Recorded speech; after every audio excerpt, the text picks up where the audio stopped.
Hi, this is EK tutorial. So ఇది next part అనమాట మనకి లాప్లాస్ ట్రాన్స్ఫర్మేషన్స్లో. సో మనం ఇంతకుముందు already Cauchy's linear equation, homogeneous equation చెప్పుకున్నాం కదా. సో దాంట్లోనే కొంచెం వెరైటీగా ప్రాబ్లమ్స్ వస్తాయి. దాంట్లోనే ఈ లెగండర్స్ లీనియర్ ఈక్వేషన్ అనేది ఉంటుందన్నమాట. సో మనకు అక్కడ ఓన్లీ ఏ ఇంటూ ఇలా వస్తుంది కదా, ఏఎక్స్ బిఎక్స్ అని.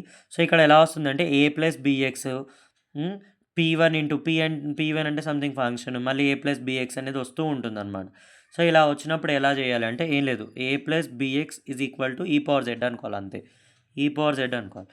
అప్పుడు log of a plus bx value ఏమవుతుంది, జెడ్ అవుతుంది. సో డి బై డిజెడ్ ఉన్నప్పుడు టీటా అని పెడతాం. A plus bx whole square into d square y by dx square ప్లేస్లో ఏం చేస్తాం, ఇక్కడ బి కదా, ఏ ఇస్ కాన్స్టెంట్ వదిలేయండి. B theta into theta minus 1 into y పెట్టుకుంటాం ఇక్కడ డిఫరెంట్గా. నెక్స్ట్ ఇక్కడ ఏం చేస్తాం, బి ఇక్కడ క్యూబ్ వచ్చింది అనుకోండి, B cube theta into theta minus 1 into theta minus 2 into why. Next A plus B X వస్తే డివై బై డిఎక్స్ వస్తే ఏం చేస్తాం, ఈక్వల్ టు బి పెడతాం, నెక్స్ట్ టీటా వై అని పెడతాం, అంతే. సో ఇప్పుడు దీన్ని ఎలా సాల్వ్ చేయాలనేది ఒక ప్రాబ్లం చూద్దాం. సో ఇప్పుడు ఈ ప్రాబ్లం చూద్దాం. సో ఈ ప్రాబ్లంలో ఏంటి మనకి ఇచ్చాడు, గివెన్. సో ఇక్కడ నుంచి నువ్వు చూసుకుంటే ఏ ప్లస్ బిఎక్స్ అంటే ఏమి ఇచ్చాడు, దీన్ని కొంచెం చేంజ్ చేసుకోవాలి కదా, 1 ప్లస్ 2xగా, అంతే. So A value is 1, B value is 2. ఇది మనం ఇక్కడ నుంచి అబ్జర్వ్ చేసాం. సో మనకేంటి working rule, first A plus bx is equal to Z. So A plus bx అంటే 1 plus 2x is equal to ఈ పవర్ జెడ్, ఓకేనా, ఈ పవర్ జెడ్ అని రాస్తాం. నెక్స్ట్ ఏంటి, దీనికి లాగ్ అప్లై చేయండి, లాగ్ 1 ప్లస్ 2x ఏమవుతుంది, జెడ్ అవుతుంది. Next D by D Z is equal to ఏం పెట్టవచ్చు, టీటా పెట్టవచ్చు. నెక్స్ట్ ఏమన్నాడు, a plus bx whole square. So ఇవన్నీ చూద్దాం. ఏ ప్లస్ బిఎక్స్ అంటే 1 plus 2x whole square d square y by dx square ప్లేస్లో ఏం రాయొచ్చు, b square theta into theta minus 1, square ఉంది కాబట్టి రెండు వస్తాయి, theta into theta minus 1 into why. Next అదే 1 ప్లస్ 2x హోల్ క్యూబ్ ఉంది అనుకోండి, అప్పుడు ఏంటి, D cube Y by D X cube అంటే ఏంటి, 3 వస్తాయి. So D cube theta into theta minus 1 into theta minus 2 into why. Next ఏంటి, ఇది నార్మల్గా 1 plus 2x into D Y by D X ఉంది అనుకోండి, లీనియరే కదా. సో ఒకటే పవర్ ఉంది కాబట్టి ఒకటే, బి ఒకటే వస్తుంది. బి అంటే ఏంటి ఇక్కడ, సో బి అంటే వాళ్ళు సబ్స్టిట్యూట్ చేసింది, బి అంటే 2 కదా. So 2 square 2 cube. నెక్స్ట్ ఇక్కడ కూడా ఏంటి, 2 ఒకటే వస్తుంది. నెక్స్ట్ ఒకటే అంటే టీటా వై. సో ఇవన్నీ ఈక్వేషన్లో సబ్స్టిట్యూట్ చేద్దాం. సో ఫస్ట్ ఇది కదా, సో క్యూబ్ది. సో ఇది ఏం రాయొచ్చు, 2 square theta into theta minus 1 into Y minus 2 ఇక్కడ 2 ఉంది, 2 ఇంటూ ఇది. సో ఇది దీని వాల్యూ ఏం రాసుకోవచ్చు, 2 into theta Y. Next plus 4y.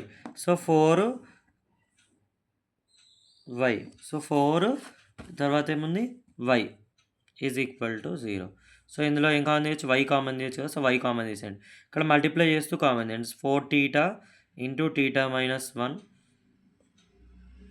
Minus 4 theta y వదిలేయండి, అంతే. y కామన్ తీసాం కదా, 4. Next y is equal to 0. ఇప్పుడు 4 theta minus 1 minus 4 theta plus 1 into y equal to 0 ఉండే కదా. సో ఇప్పుడు దీన్ని కొంచెం సాల్వ్ చేద్దాం. సో ఇదేమవుతుంది, 4 theta square minus 4 into theta, sorry 1 into theta minus 4 theta plus 4 into why is equal to 0. So మనకి ఇది ఏమవుతుంది,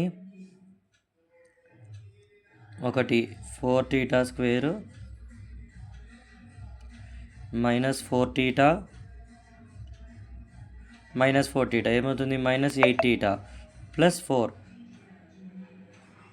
into why is equal to 0.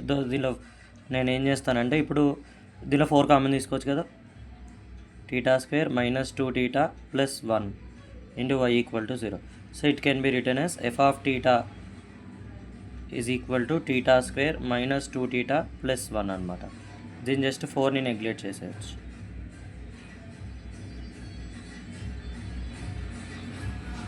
నా ఇప్పుడు ఎఫ్ ఆఫ్ టీటా రాసుకున్నాం కదా. సో మనం ఏం చేయాలి, యాక్సిలరీ ఈక్వేషన్ రాసుకోవాలి. So auxiliary equation of f of theta is f of m is equal to 0. Just theta ప్లేస్లో ఎమ్ రాసుకోవాలి. M square minus 2m plus 1 is equal to 0. So ఇక్కడ నుంచి నీకు ఇది చూస్తే నీకు m minus 1 whole square formula, a minus b whole square కదా. So a is m and b is 1 equal to 0. So m is equal to ఏమవుతుంది, m minus 1 is equal to square it వస్తే √0. So m is equal to 1 కదా. So ఇక్కడ ఇది whole square అంటే two ఉంటాయి కాబట్టి మనం 1 మళ్ళీ రిపీట్ అవుతుందని రాసుకోవాలన్నమాట.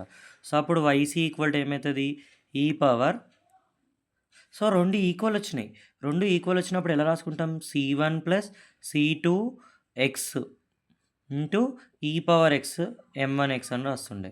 కానీ మనం ఇక్కడ ఏం ఫార్ములా ప్రకారం రాసుకుంటే c1 ప్లస్ c2, ఇక్కడ మనం ఏమనుకుంటాం, z అనుకుంటాం కదా మన variable. So z, so variable is z.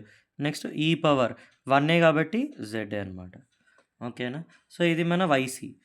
So ఇక్కడ ఎట్లాగో 0నే ఉంది కాబట్టి ఇదే మన y value, y is equal to c plus c2.